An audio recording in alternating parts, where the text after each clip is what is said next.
Welcome to ராஜியின் Nalabagam. இன்றைக்கி எலும்பு குழம்பு தாங்க பார்க்க போகிறோம். பலாக்கொட்டை, கத்திரிக்காய், முருங்கைக்காய், உருளைக்கிழங்கு எல்லாம் சேர்த்து எலும்போட நல்ல ஒரு டேஸ்டான குழம்பு. வாங்க எப்படி செய்கிறதுன்னு பார்க்கலாம். அதுக்கு நான் மார்க்கண்டை எலும்பு 1/4 கிலோ எடுத்திருக்கேன். நீங்கள் நல்லி எலும்பு இல்லை வேறு எலும்பு எதாலும் எடுத்துக்கலாம்.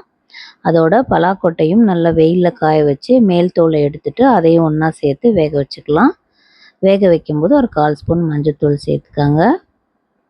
ஒரு 4 விசில் சரியாக இருக்கும்.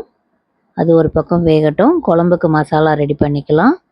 ஒரு 1/4 மூடி தேங்காவோட 1 ஸ்பூன் சோம்பு சேர்த்துட்டு பெரிய வெங்காயம் சேர்த்து ஒன்றா நைஸாக அரைச்சி எடுத்துக்கலாம். இப்போ 2 குழிக்கரண்டி எண்ணெய் சேர்த்துக்கலாம். 2 பட்டை, 1 ஸ்பூன் சீரகம், அதையும் பொரிஞ்ச உடனே சின்ன வெங்காயம், 1 பச்சை மிளகாய், அதையும் நல்லா வதக்கி கொடுங்க. வதங்கினதும் இஞ்சி பூண்டு 1 ஸ்பூன் வர அளவுக்கு தட்டி எடுத்துக்கோங்க. பேஸ்ட்டாக சேர்க்குறத விட இந்த மாதிரி தட்டி சேர்க்கும்போது டேஸ்ட்டு ரொம்ப நல்லாயிருக்கும். இப்போ 2 சின்ன தக்காளி, அதையும் நல்லா ஒன்று சேர்த்து வதக்கி கொடுங்க. எல்லாம் ஒன்றா வதங்கி எண்ணெய் பிரிஞ்சு வந்ததும் காய்கறிகளை ஒன்று ஒன்றா சேர்த்துக்கலாம். இப்போது 2 கத்திரிக்காய், 1 உருளைக்கிழங்கு, 1 முருங்கைக்காய், அதையும் சேர்த்து ஒன்றா வதக்கி கொடுங்க.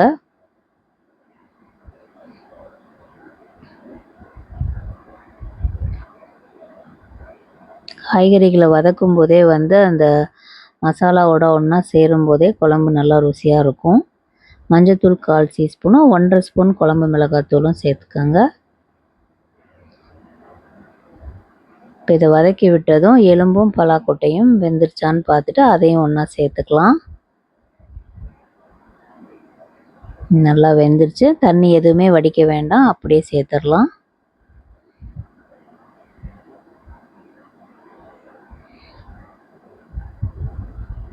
இப்போ நம்ம அரைச்சி வச்சுருக்கிற தேங்காய் வெங்காய மசாலாவையும் சேர்த்துடலாம்.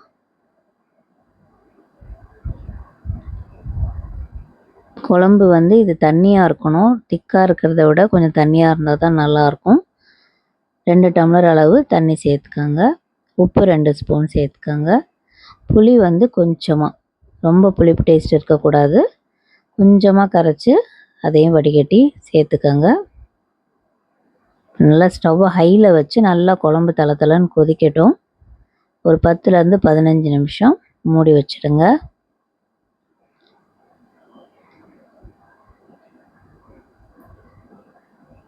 இப்போ குழம்பு நல்லா காய்கறி எல்லாம் வெந்து எண்ணெயெல்லாம் பிரிஞ்சு வந்துருச்சு. இந்த ஸ்டேஜில் கொத்தமல்லி கருவேப்பிலை சேர்த்துட்டு நம்ம சாப்பிட்டு பார்க்கலாம். நீங்களும் ட்ரை பண்ணி பாருங்கள். வேறொரு ரெசிபியோட அடுத்த வீடியோவில் மீட் பண்ணுறேன். தேங்க்யூ.